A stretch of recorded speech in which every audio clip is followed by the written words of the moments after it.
Welcome to Last Call with Jamie and Christian. Our guest today, Ryan Pannone from the New Orleans Pelicans. Ryan, welcome to the show. How are you? I'm doing well. Fortunate to be in Utah currently, which is such a beautiful place. Yeah, it's when we had a chance to get you on, I was really fired up. Your journey in basketball is really fascinating. You've taken tons of different risks and traveled around the world. So I want to dive into all of that when we get a chance to. Yeah, it's kind of been a basketball vagabond. Yeah, our platform serves coaches, and we're starting to get into more business and thought leaders, which has been excellent. But majority of our base are coaches who are really working their way up. Your first opportunity at Wallace State. Talk about how you got that opportunity to be there, and some of the things you learned there as you continue to progress. Well, where I really started was high school level. So I spent 7 years coaching high school. I was an assistant for 2 years, and then I became the head coach for 5 years, all at Oldsmar Christian. And had known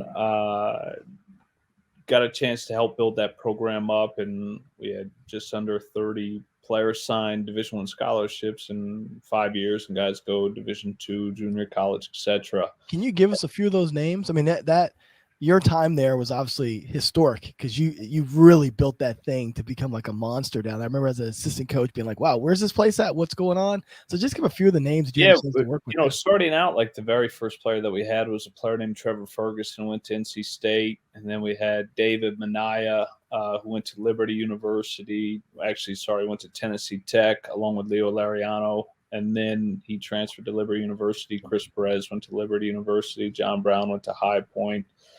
Quevin Winters ended up going to Duquesne, then Washington. Tim Dixon went to Georgia. We had Rashad Richardson and Harold Doby, who went to Georgia State. So we had guys kind of go all over, mostly mid-major, low to mid-major level. And I ended up leaving the high school. My wife was teaching there, and a friend of mine named Doug Eslick had recommended me to John Meeks. John Meeks was the head coach at Wallace State Community College, and he was looking for an assistant. You're naming all my guys here. I don't know if you know this. John and Doug and I go way back when we were all coaching Division III and Division II and NAIA. Those guys are awesome coaches, awesome people. I get a smile on my face when you mention their names because those are the type of people you want to be around. I mean, it was, I got really lucky, and Doug had recommended me to him, and he had an assistant spot paying $600 a month with, that was it. No housing, no nothing. I ended up living with Coach Meeks. Wow. So I was his assistant for a year, which was a great experience. And, got a chance to join the team, and the team, I kind of came a little bit late. The team wasn't doing well, and we ended up winning the title when we went to Hutchinson, which was an unbelievable experience. I think we won 3 games in 3 days, or 4 games in 4 days, something like that. It was crazy, and it was amazing. And get a chance to work for Coach Meeks was really cool. Yeah, I've always admired like John's ability to hustle, and he is a grinder. Oh man, he really gets after it. And he's one of the guys, and we're all working in AIA and Division III and trying to find our ways. He would just be everywhere.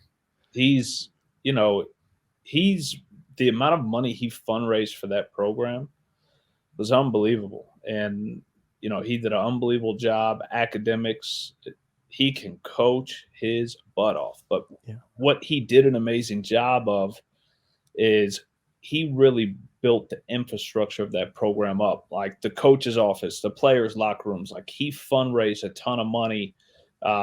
We had, it's like a huge deal back then. We had Jordan jerseys, like he fundraised so much money at the Juco. It was unbelievable. And like the amount of energy and effort he put into it was incredible. And then he also has like OCD, so he's totally insane. And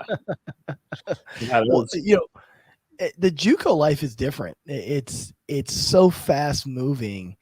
You've got to have that kind of hustler, earner spirit type of personality to make it work. I mean, you've got some guys there for 2, some guys there for a year. and a lot of guys coming in and out all the time. That's got to be a bit of a challenge. It's interesting because that's kind of become, and who could have known my career? So at the high school level, it was the same way. We had a bunch of guys transfer in because we built a reputation of helping kids get qualified. So we ended up getting like a lot of at-risk academic kids that ended up transferring in because we had rules that they had to attend summer school, and if you didn't turn in your homework, you didn't play. And if you got a demerit, you had to run a mile for every demerit you got. And so our roster changed a lot in high school, and then going and getting that chance at junior college was unique. And then from there, obviously going to Europe and overseas, where half your roster always changes because the imports, your American players predominantly, are either not good enough and you're getting rid of them, or they're moving on to a better job because they had a great season. And then obviously in the G League, it's roster turnover galore. And it's like the G League is the Juco of professional basketball. So I couldn't have known then, having that opportunity and then becoming first a G League assistant and then a G League head coach over time really helped prepare me for those situations. Yeah, we talk about being prepared, looking at your background. Like, what are a few things that you think you really are more prepared for than most people, just having that background of being, transitioning from different places with different rosters? And one, I've coached at pretty much every level, high school, junior college, professional, Europe, Asia, G League, and now very, very fortunate the NBA.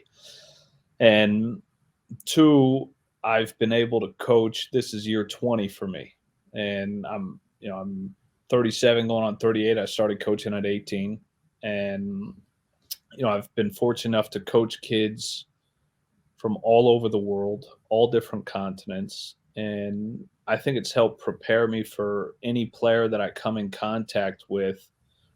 I've been able to coach so many different players from so many different backgrounds and cultures and coaching styles to figure out how to try to connect with them. And then I think also conversely, I was counting up today, I'm now working for my 8th head coach. So I have the experience of 9 years as a head coach. This will be my 11th year as an assistant. And so I think all of the different steps and all of the different places that I've been have helped prepare me in ways that I couldn't have expected. Patience, understanding, like prepared for anything, from the stories of and things that I went through of living in China and coaching in Europe. And, I was owed 5 months salary. It's like, and how do you operate every day? You haven't been paid in 5 months. How do you deal with adversity? How do you deal with change? How do you deal with being in countries where people don't speak the same language, and players, in China, players don't speak English, right? So it's like all of these little things of I've got to figure out how to communicate with Chinese players when they don't speak English, to where now it's improved my communication level at all different levels. And I think understanding, where these players at the various levels I've been able to coach, where they're coming from, what it's like to really coach high school players. And, it's like I was fortunate enough to coach players that were moving in and living with my wife and I. We came back off getting married, and we had 3 players that were living with us that we never met. They were actually living in our apartment before we even moved in together. We came back from the honeymoon; they were already there. So I mean, it's like, but really now you're at the NBA level, and it's like a lot of these kids have got similar experiences, right? They moved and went to prep schools. The steps that they've taken to accomplish their goals in their careers to get here, in some way, shape, or form. We've got players from Spain and Lithuania. And so being able to understand and connect that they're in a different country, even though they've been here for a long time, and different culture. And I try to, say good morning in Lithuanian, to Jonas Valanciunas, and try to connect with them that way, and understanding, those little aspects of daily life. Yeah, it's so neat. I mean, when I look at your resume, I go, man, like you're adventurous. Like I feel like this guy is the kind of hooper that I love being around because he'll go anywhere to coach and anywhere to be around ball. What's that first call like when you get a chance to go overseas to coach, and how do you kind of work yourself? You'd been here, high school coach, been at a junior college, and then you get a chance to go overseas. Like, what's that call like, and how do you process taking that chance? So I was coaching with Meeks, and my wife, she had to stay in Florida and teach to help support us, and so she was still teaching at the high school I was coaching at, and she came up on spring break, and her favorite show, was House Hunters International, and she's like, "Yeah, why don't you look into coaching overseas?" And I'd always wanted to do international camps, and so part of my background while coaching high schools, I started working for a guy by the name of David Thorpe when I was 20 years old. And David Thorpe was pretty much the first guy to really work with NBA players full time throughout the season. And so I got to work with about 50 different NBA players over my 14 years of working with him. And one of the players we got to work with was a guy by the name of Yi Zhenlian, who was drafted by the Bucks and ended up bouncing around playing for different teams. And so the summer before, Yi brought me to China to work with his camp, and it was a great experience. That was kind of my first time really leaving the country outside of being on a cruise for my honeymoon. And my wife, she wanted to live overseas, so I went on Eurobasket. I found every American coach that was coaching overseas that I could on social media, shot them a message, and one coach responded, an American coach by the name of Joe Welton. And this was towards the end of the season, so it was like April, May, and he said, "Hey, I just took a job in China. Let me get back to you." And didn't hear back from him until August. He called me. It was a few days before my anniversary. He's like, "Hey, I need an assistant that's player development minded. I need you to leave ASAP. Can you come?" And I left before my anniversary, and he's like, "I want you to come here," because I told my wife he's going to come. He's like, "No, I want you to come for a month and really see if you think that she'll like it, and before you bring her over, because I don't want her to get here and she hates it." And my wife is super adventurous. I mean, you can drop her anywhere in the world. I mean, even now, like I'll go overseas, do camps, clinics, and she'll come, or when we travel, and she just goes off on her own and creates her own itinerary and goes explores. And so it was exciting for me to get there. Then landing in China was that was my first experience. And so I was 27 and I landed in China, and flying over, I was a little bit like, all right, how are they going to recognize me at the airport? Who am I going to know is supposed to pick me up? And I'm like, oh yeah, they'll find you and have a sign for you. So like I land, and it's like 5 a.m. and no one's like flagging me down. I'm like walking around doing circles. And after like 30 minutes, no one's flagging me down. I go outside, and like a guy calls me over in like a beat up van, and I was like, he's like, yeah, Foshan. And I was like, Foshan Long Lions? He's like, yeah. I was like, you're here to pick me up? He's like, yes. And so he's loading my bags in, and like I'm showing him letter. I was like, Foshan, you're here to take me? Yes. So I get in the car, and like I've got no idea. And he starts driving, starts typing money into a calculator, and I was like, whoa, I ain't got no money. The team's paying for it. And he's trying to call a friend.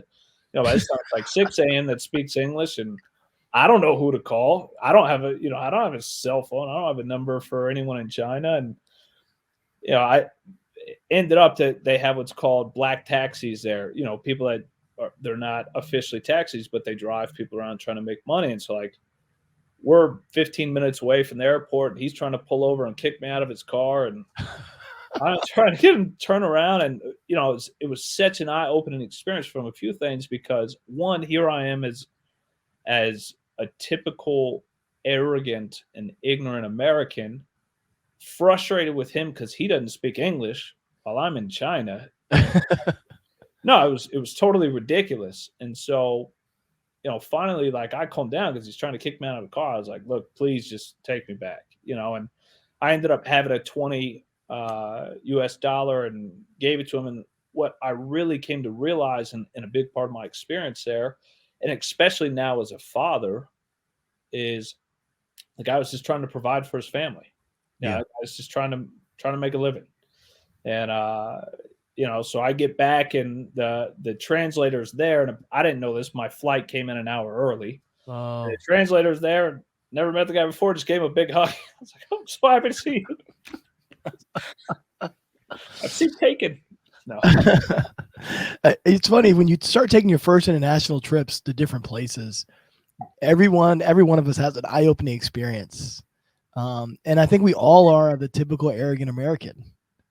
I just don't know how you cannot be that until you find yourself in a situation similar to that. And I've been to Nicaragua a few times, and Europe, and my experience would be in Nicaragua, where we jumped in a taxi, and there was no way to really communicate, and you kind of have the same situation where you got to figure it out. So I started that when I was in China. I just started to get business cards of like the restaurants we wanted to go to, and I just handed it to the taxi, be like, here, and so I mean, it was such a good thing, right? Because it's like you have to figure it out, and like we got dropped in China.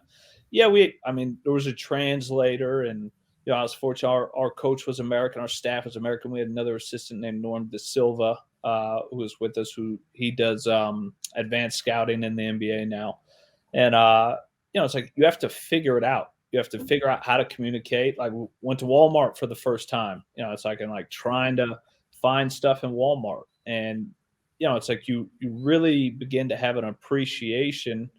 It's like for other countries and other cultures, and it's funny because before I went to China, my dad's like, "You're going to China? Like crap in the ground there." And I was like, "Oh yeah, they do." One. And two, right? It's like, here we are as a typical American. So it's like, why don't they have toilets? Toilets are better. And it's like, if you actually do research, the way that you're supposed to use the restroom is the way that they do it. Oh, wow. It's like, here's a country that's been around for a lot longer than ours. And it's a country that relatively as Americans, we look down on. And there are so many great things in their culture that would make America better. It's like the respect they have for elderly is unbelievable. I mean, you get onto a packed, standing room only subway, and if an elderly person gets on, you'll see elderly, older woman, pregnant, older man, doesn't matter. They get up and offer their seat. Multiple people. And it's like the respect for the elderly in their country is unbelievable. And so, it helped me at 27 because I'd never traveled, and to begin to realize there's so much more out there in the world, and there's so much more to learn to become a more well-balanced human being. And maybe, just maybe, America isn't the best at everything. Maybe the way that we do it isn't the best way. Maybe our education system isn't the best. Maybe the amount of food and chemicals that we put in our foods here that are illegal in Europe, it was a really eye-opening experience, which has actually helped me become a better assistant, right? Because as an assistant coach, all the time you're like, I will take this that the head coach does. I would do it this way. Why aren't we doing it this way?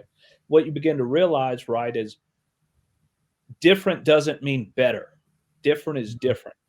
And maybe what you think is better is not actually better. There is the realm of the possibility that your way and the way that you think and the way that isn't the best way and isn't what's right.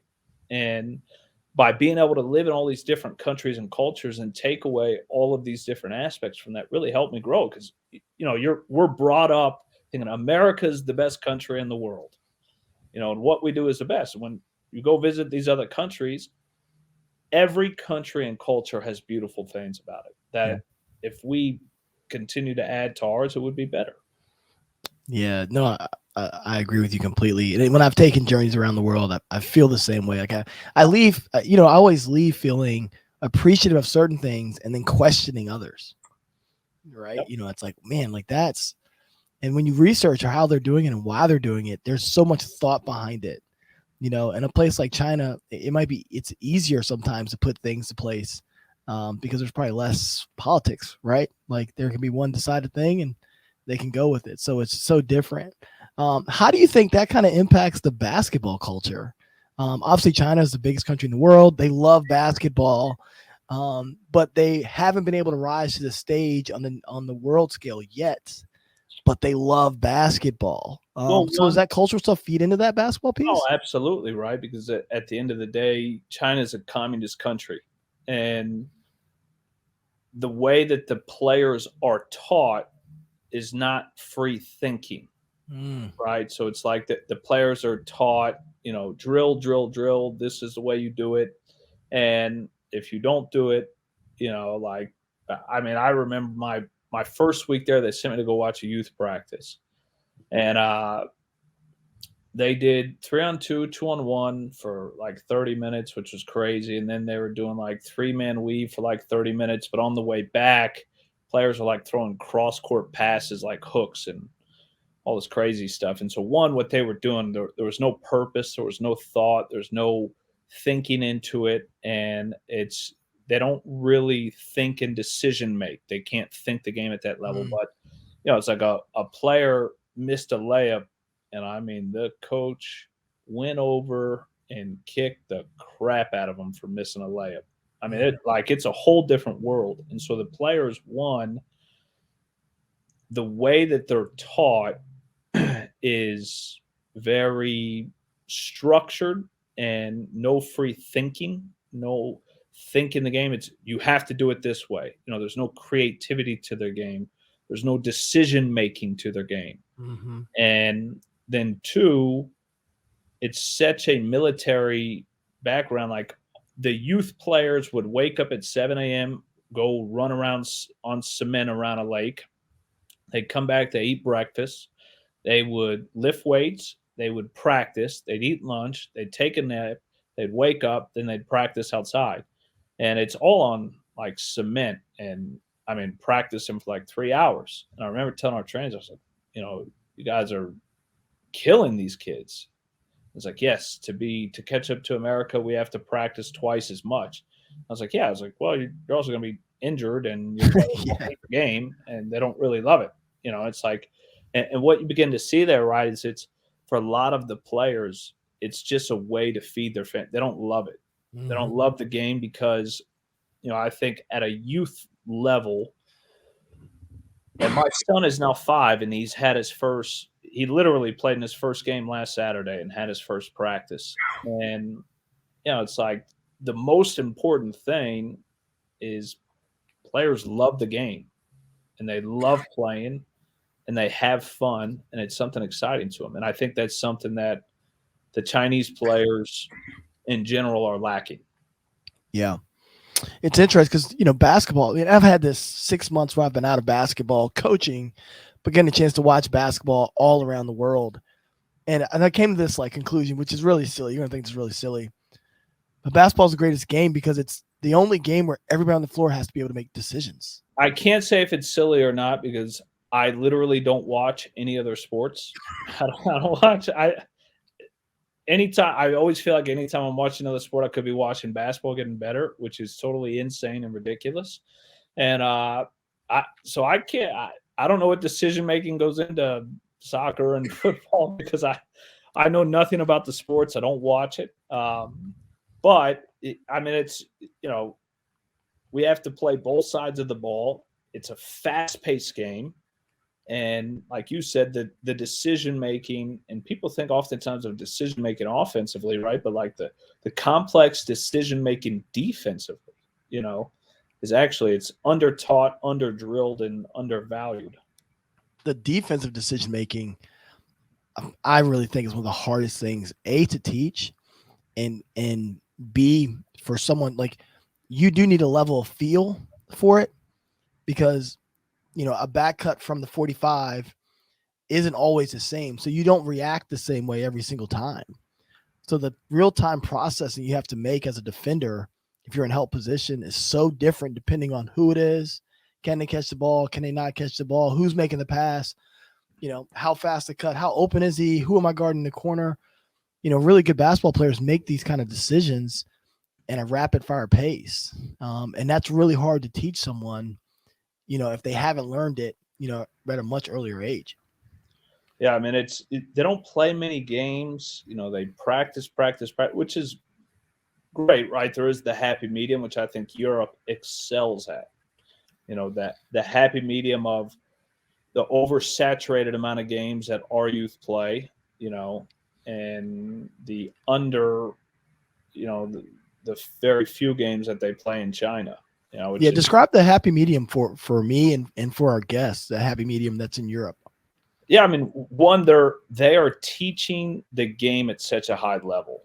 And for me, in general, this is my own opinion, I think the most tactical game in the world of basketball is in Europe. It's a higher tactical game to me than any other place. And there's a few reasons behind that. One, the way that the coaches are brought up is different than what our system is in America. To be a coach in Europe, you have to go to college, you have to get a degree, you have to get a certificate to coach, right? And so then when you become, you have to take different classes from that country's federation, Germany, Spain, Serbia, etc., all sponsored through FIBA, to be able to coach at the youth level. Right, so you have to get a certificate to coach at a youth level. Then you have to get another certificate to coach at a little bit higher level of the youth. And you have to have another certificate to be an assistant at the pro level. Then typically when you've been an assistant at the pro level, you've already been a youth head coach because that's been, what your certificate is. So by the time you become a head coach at the pro level in Europe, it's not your first head coaching job. Yeah. Right. You were a youth head coach. You were under 12, under 14, under 16, under 18, under 21, while also being assistant. A lot of coaches are assistant coaches at the pro level while being the under 21 head coach. And to where in America, which how you become a coach is changing slightly.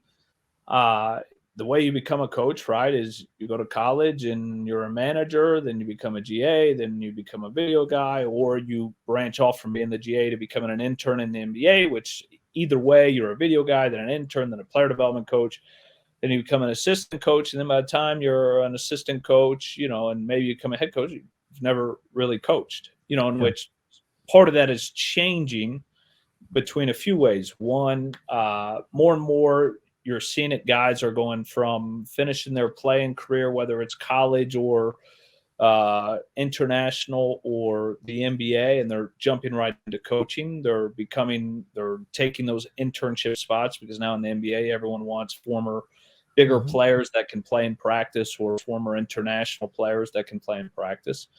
But still, by the time they're becoming assistant coaches, whether it's college or people never coach.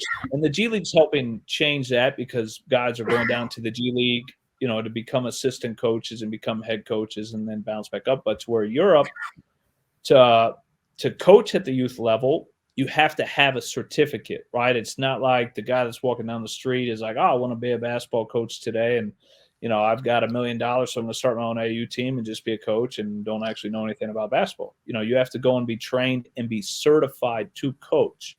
So one, I think that's the number one difference. Then two, what they're being taught in Europe is everything. The way that the game is taught, they're being taught at 12 years old how to play a pick and roll.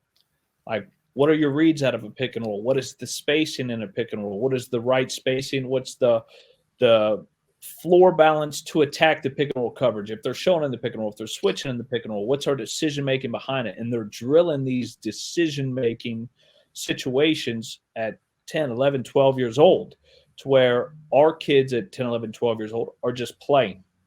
Yeah. And to be fair, right, it's like for a lot of people that are coaching at the youth level, especially at the middle school level, and some even at the high school level, to wait for them to make an extra $3,000-$4,000 a year to feed their family. It's not their real passion. It's not their job in life, to where in Europe, this is their passion. This is what they want to be as a career. They want to be professional coaches.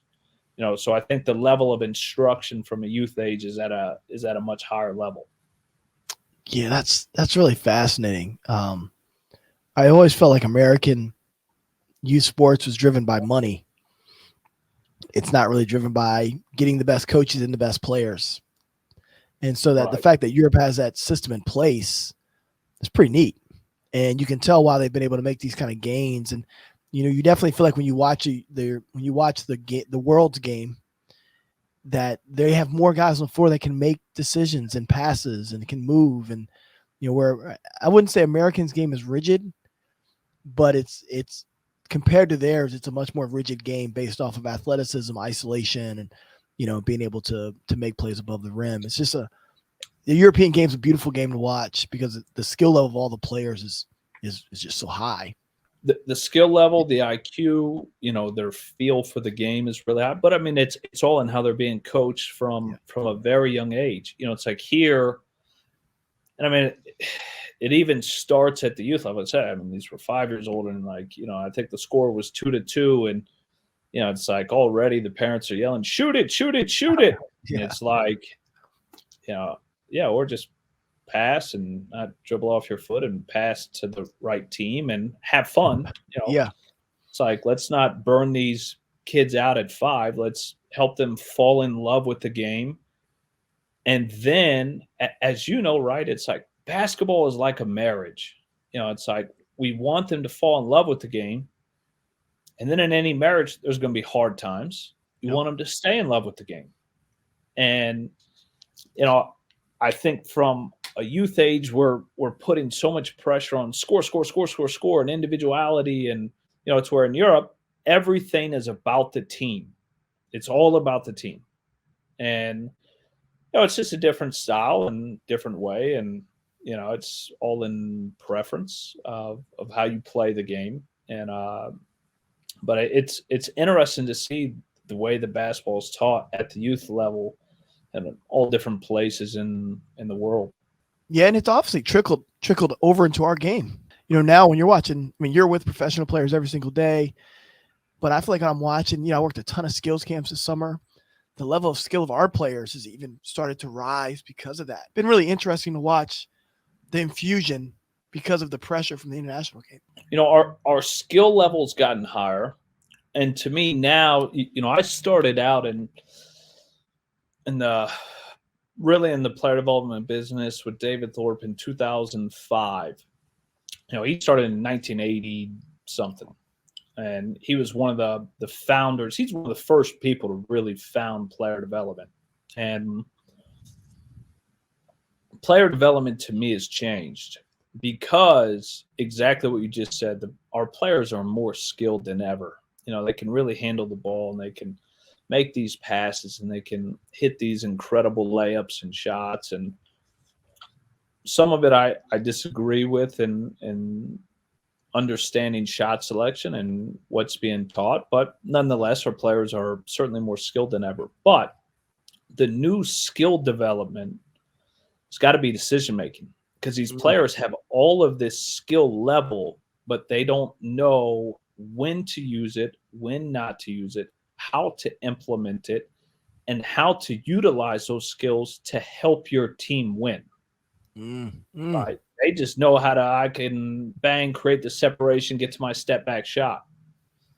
And they don't really understand it. And at the end of the day, they still can't read coverages, and they can't read the different level of the coverage. They don't understand, okay, if I'm going to play an angle pick and roll and they're showing on the pick and roll, this is where the low man is. So if I make this pass, this is what the rotation is going to be. This is how I manipulate the defense. So now as player development has evolved, just since I've been heavily involved in it, I started working with NBA players in 2005. It's evolved dramatically because now there's so many individual player development coaches that are working on these individual skills. Well, now guys can't read the game at all levels. I mean, I remember being in the college game. It was like that was one of the harder things. Is that and I'm sure you've experienced this. You do an individual workout with a player, man, really skilled. Get him out there for the 3-on-3, 4-on-4, where you're trying to implement those same skills you're working on, and the decision making isn't there. And it's like, well, you have the skill to make the hook pass to the corner, but you can't decide when to do it or get the right touch on it.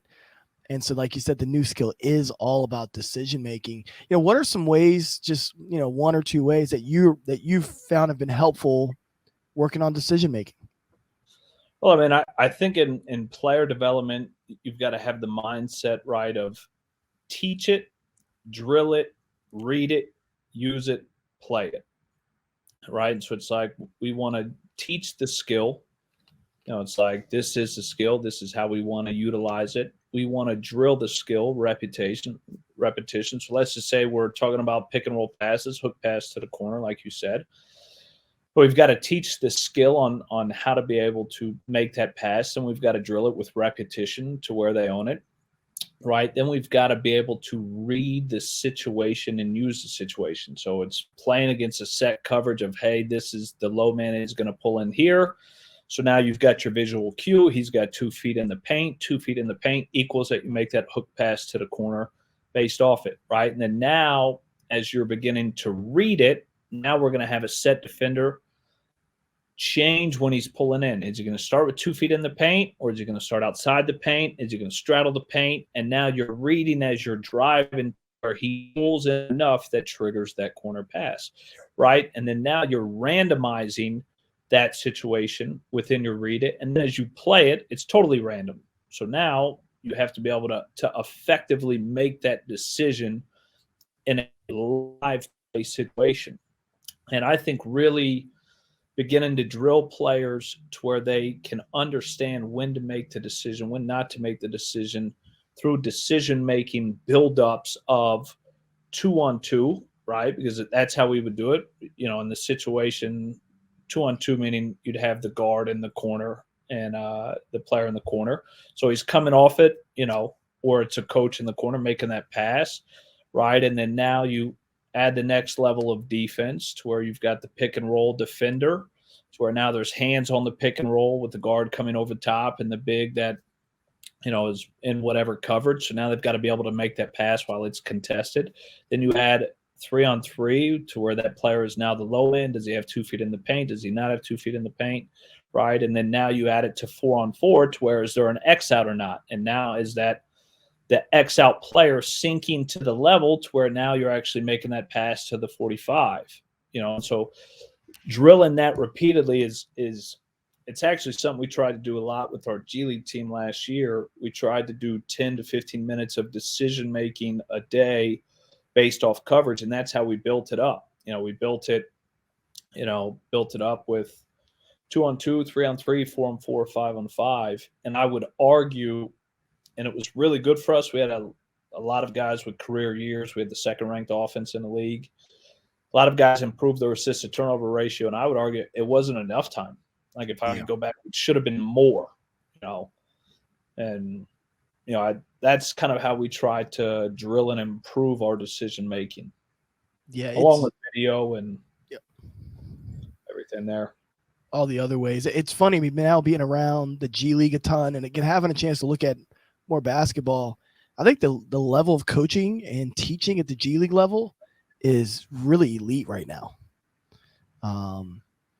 Just a lot of players getting better. You got a lot of younger players coming into the NBA. I think it was something like over 50% of the players in the playoffs last year spent some time in the G League. It's the G League is an amazing place. Like, it is a terrific place for coaches and players to learn and grow. And it's even as assistant coach, it's like the amount of work you're doing as an assistant coach is like a small college, right? Because the reality is a G League staff is smaller than a Division I coaching staff. Right. Not in the sense of the amount of assistants, but all the support staff and ops guy, video guys, GAs, all that. You don't really have all that. Like last year, we had 3 assistants. We had myself. And for the very first time, we had an intern. The other years, we didn't have an intern. And so now it's the amount of coaching responsibility you're getting is like what you would get at an NAI school, a D2 school. It's like all of that hands-on experience is really valuable for the assistant coaches and the head coaches. And then what you have to deal with a coach in the G League is really difficult, right? It's like junior college.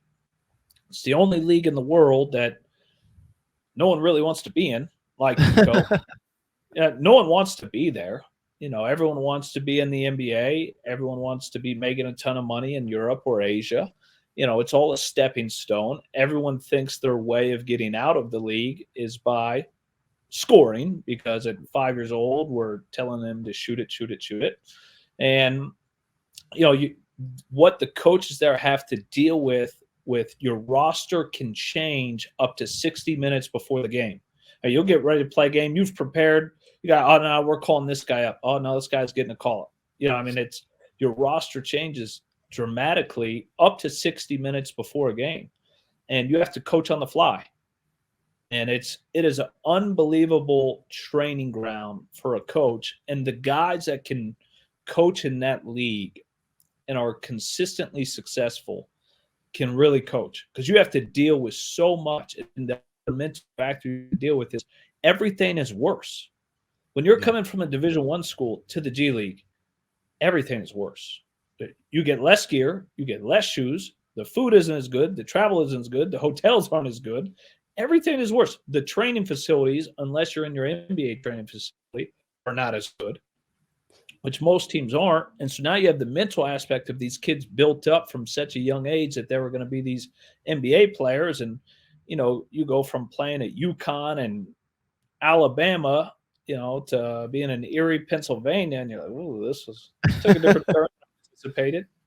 You know, and so now you have to build these guys up, right, from a mental capacity, you know, because it's for the first times in most of these players' lives in the G League, and it's not true, but they feel like they failed.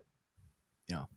And so now how do they deal with that? And it's not true, because the G League it's got elite level playing talent. It's got high level coaching talent. It's an amazing place. Yeah. And it's really, you know, my brother, Jarrell Christian's the GM for the Maine Celtics. So I get a chance to watch a ton of G League games because of his affiliation with the G Leagues at Oklahoma City, the Wizards, and now in with the Celtics. So it's been fun watching the league really grow and getting a chance to get to know a lot of the coaches. And one of the things was so many of the coaches are on 6-month contracts, 9-month contracts, and the contracts are sort of all over the place. So every offseason, you know, I get a chance to get to know a new set of coaches. You know, the ones that are in 6 months are kind of looking for new opportunities. I just really enjoy the fact that they've been able to coach basketball for a while. I mean, you can really sharpen your expertise doing that. It's a grinder's job, you know, and it's you know, it's funny, after being there 4 years total, 1 year as an assistant, 3 years as a head coach, now super unbelievably fortunate to receive the opportunity in the NBA. G League is an amazing place. Like, it's really undervalued and underappreciated with how much it prepares you as a player, assistant coach, head coach, operations, scouting, everything. It's such a great place. That's a good transition point. You know, we've got you for a few more minutes here. I do want to ask you about a couple of guys you have on that roster there with the New Orleans Pelicans. You know, a guy that everyone loves, Zion Williamson. What would you say is the most underrated part of his game that the world's going to get a chance to see as he continues to be healthy? His IQ, his feel for the game. People talk about, you know, it's like we're just talking about decision making.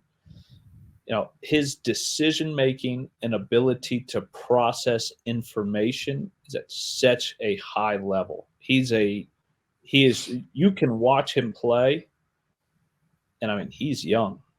He has brilliant games in terms of, like, up here, like the way he's playing the game is really high level.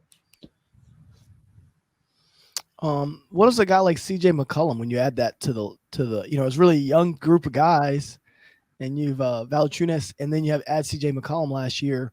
What does a guy like CJ bring to the locker room? Super professional. You know, it's something, right? It's all of the young players in the world just see what he does on the court, and they don't see and really understand his professionalism off the court. You know, I mean, the guy works, he studies the game at a really high level. It's same with Brandon Ingram. The amount of film those guys watch is through the roof.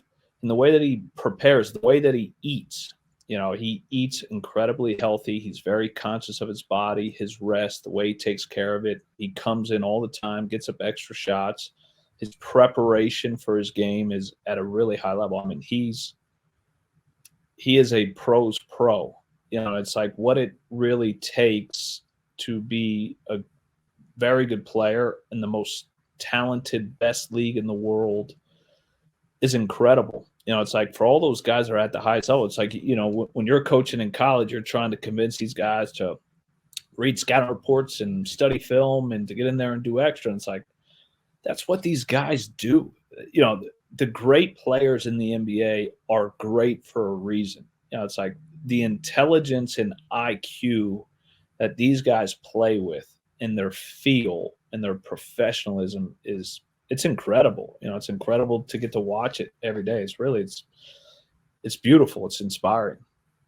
You know, this offseason, I talked to a ton of teams that just kind of wanted to, you know, the NBA is so young right now. And as a younger head coach who's kind of been through the wars a little bit with younger guys, I talked to these teams that have really, really young rosters. And they would, you know, they would kind of say, well, what do you think our team needs? What, if you're looking at it, what are you worried about? And I would say to them kind of what you guys do with CJ. I said, you've got to find the timely veteran, the perfect time to insert veteran here where the young talent has been through enough wars and they know enough, but they need someone else to kind of put it all together. And what you just said there about CJ McCollum is kind of what I call the timely veteran, the perfect time to bring the veteran in to allow the younger players to understand this is what I need to do to get to the next level. It's those guys are so valuable. You know, it's like people, you know, it's hard to understand and really see what it takes to be great at this level. You know, because I mean, you see it throughout the NBA, right? It's like some of the best players in the league are not the most physically gifted athletes, talented, right? IQ, feel, skill, shot making, pass making abilities, you know, but their understanding of the game is at such a high level and their approach to the game is at such a high level. And that's what it takes. I mean, to be on top, you know, the best 450 players in the world, to be on top of that year after year after year is incredibly difficult. You know, any player can have. You could have a great individual season, but to do it year after year after year, which these guys do, there's a reason why they're the best. You know, it's not, you know, it's not magic. They work. They're smart. I mean, the players in the NBA, take it aside from the basketball, they're smart people. They're very, very, very smart. I mean, and you see it now in the NBA more than ever, the way that they venture out into business. You know, I mean, it's like, and now more than ever, like these are really smart individuals, whether they're well educated or not. They are incredibly, incredibly intelligent people. You know, it's you know, I'll go down this road a little bit. I attribute so much of that to what I call the Magic Johnson effect. You know, Magic Johnson diving into business and showing the NBA world that you have a chance to do that. You know, now look at all the guys that are coming up. You know, like Shaquille O'Neal, I was watching this documentary the other day. He was like, I looked up to Magic so much growing up playing basketball. So you know those effects that Magic Johnson are able to have on the game, obviously. But him becoming a business person really shines a light on the power that the players have. And what you've seen is now players are all having great business sense and you having great people around them and turning the money they've made into real generational wealth. And it's been great to watch. And it's been great. That's kind of been our generation, I guess. And that's going to continue to only help. It's amazing. Yeah, it's amazing to see what they are able to accomplish. Yeah, it's like, and people view these guys as just basketball players, and they are super smart people. Like they are really intelligent. I mean, you know, one of our older veteran players, Garrett Timble, was coming over to me the other day telling me, sorry, I had no idea what he was talking about. I was like, gee, you want to talk about like some ATO and film? I mean, I don't know what you're talking about, man. You know, it's like they are incredibly intelligent and smart and incredible people. You know, it's like it's the nature of the beast. I think NBA players as a whole, right? They don't get the credit that they deserve for how smart and what they are as people. Take basketball side of it. They're very smart people. I love it. So we do one thing here on Last Call, how we finish up always. It's the end of the night. I don't know if you drink wine or you're a beer drinker, but it's the end of the night, and we're last call. The bell's just rung at the bar. You've got a person on your left. That's a person who's retired or can even be deceased. And you got a person on the right who's still working and active in our business. What two people would you want beside you? That's a great question.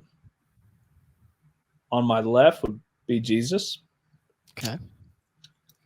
On my right, probably Bob Hurley. Oh, wow. When I was starting out, that's all I wanted to be. I wanted to be like Bob Hurley. Wow. I love coaching high school. Is still my favorite level. Yeah. And the amount of lives that Bob Hurley has changed and impacted that will trickle down to different generations. And coaches like Bob Hurley that never get the recognition that Bob Hurley well deserves. Those are the people that are really changing the game. It's like what we do in the NBA is great. It's beautiful. It's amazing. It's not important.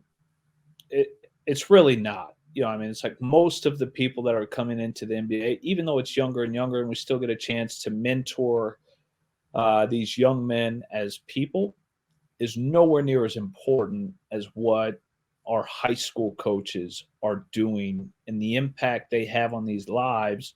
And for the majority of players that are never going to become professionals, but the accountability, the structure, what it takes to become successful, to me it's far more valuable than what we do in the NBA and the realm of what is important in our world. And I can't stress that enough. It's just that's the real coaching. The real coaching is being done and the real life impact is being done at our high school level, and that's why it's so important. Because it changes the lives of these kids. And if you talk to, I've been fortunate the last 2 years to coach at the NBA Combine. I've got to be in on some of the draft interviews, and you end up asking, the most influential people in people's lives, and the most common things that comes up in the interviews is everyone loves their mom. It's like I always tell my kids, there ain't no love like their mama's love. It's just a reality. 2, there was some youth coach in almost all of these players' lives that made a difference. It's far more important than the NBA. They just don't get the credit and the money and that NBA coaches get. They're changing lives. They're changing real lives. I love it. Ryan, thank you for joining us. Thank you.